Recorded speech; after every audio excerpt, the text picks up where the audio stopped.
వచ్చిన మున్సిపల్ ఎన్నికలు వరంగల్ జిల్లాలోని కీలక నేతలకు కంటి మీద కునుకు లేకుండా చేస్తున్నాయి. జిల్లాలోని జనగామ, మహబూబాబాద్ మున్సిపాలిటీలు, నర్సంపేట, పరకాల, భూపాలపల్లి నగర పంచాయతీలున్నాయి.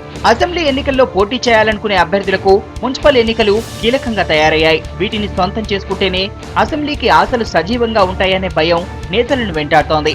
మార్చి, ఏప్రిల్ నెల మొత్తం కూడా ఎన్నికల పండుగల వాతావరణం కనిపిస్తుంది. ముఖ్యంగా వరంగల్ జిల్లాలో కనుక చూసుకుంటే 5 మున్సిపాలిటీ కార్పొరేషన్ లోపల ఎన్నికలు జరుగుతున్నాయి. ఈ ఎన్నికలు వాళ్ళ తలకు మించిన ఆర్థిక భారంగా మారుతున్నాయి. ఎందుకోసానికంటే ఈ ఎన్నికల లోపల కార్పొరేషన్ గెలుచుకోవడం కోసానికి ఇవి ఎమ్మెల్యే ఎన్నికలకు సెమీఫైనల్గా భావిస్తున్నారు. ఎమ్మెల్యేలుగా పోటీ చేయాలనుకునే వారికి మున్సిపల్ ఎన్నికలు తలకు మించిన భారంగా మారాయి. మున్సిపల్ ఎన్నికల్లో నిలబడే అభ్యర్థుల ఖర్చును కూడా అసెంబ్లీ అభ్యర్థులే భరించాల్సి వస్తోంది. మరోవైపు తమకు నమ్మకస్తులైన అభ్యర్థులను నిలబెట్టి వారిని గెలిపించుకోవాల్సిన బాధ్యత అసెంబ్లీ ఆశావాహులదే. ఇదిలో ఉంటే వీటి వెనుకే ఎంపీటీసీ, జెడ్పీటీసీ ఎన్నికలు జరుగుతున్నాయి. జిల్లాలో 705 ఎంపీటీసీ, 49 జెడ్పీటీసీ స్థానాలున్నాయి. వీటితో పాటు అసెంబ్లీ, పార్లమెంట్ ఎన్నికలు కూడా కలిసి రావడంతో అభ్యర్థులకు ఖర్చు తడిసి మోపిడవుతోంది.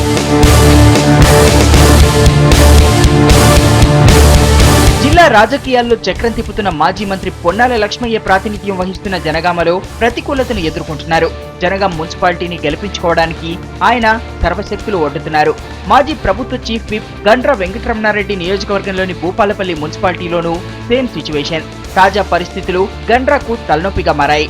ఓటర్ల తీర్పు ఎలా ఉంటుందోనని గండ్ర ఆందోళనలో ఉన్నట్టు ఆయన అనుచరులు చెబుతున్నారు.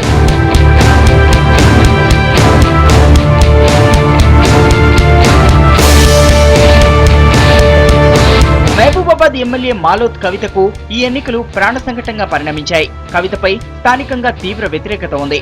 ఇటీవలే మున్సిపాలిటీగా మారిన మహబూబాబాద్ లో విజయం కోసం ఆమె ప్రయత్నిస్తున్నారు. నర్సంపేటలో పట్టు నిలుపుకునేందుకు టీడీపీ ఎమ్మెల్యే రేవూరి ప్రకాష్ రెడ్డి ఎడతెగని ప్రయత్నాలు ప్రారంభించారు. ఇప్పటికే దయనీయమైన పరిస్థితుల్లో ఉన్న టీడీపీని ఒడ్డున పడేసేందుకు రేవూరి సాయశక్తులా కృషి చేస్తున్నారు. జిల్లాలో టీఆర్ఎస్ ముఖ్య నాయకుడిగా ఉన్న పెద్ది సుదర్శన్ రెడ్డికి కూడా మున్సిపల్ ఎన్నికలు ప్రతిష్టాత్మకంగా మారాయి. నియోజకవర్గం కాంగ్రెస్ ఇన్ఛార్జి దొంతి మాధవరెడ్డికి కూడా ఈ ఎన్నికలు ప్రాణ సంకటంగా పరిణమించాయి.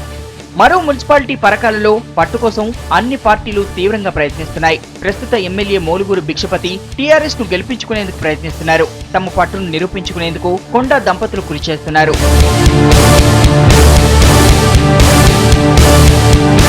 నేతల ప్రచారం అలా ఉంటే ఎన్నికల్లో డబ్బుకు అమ్ముడు పోకుండా నిజాయితీగా ఓటు వేయాలని విద్యావంతులు ఓటర్లకు విజ్ఞప్తి చేస్తున్నారు.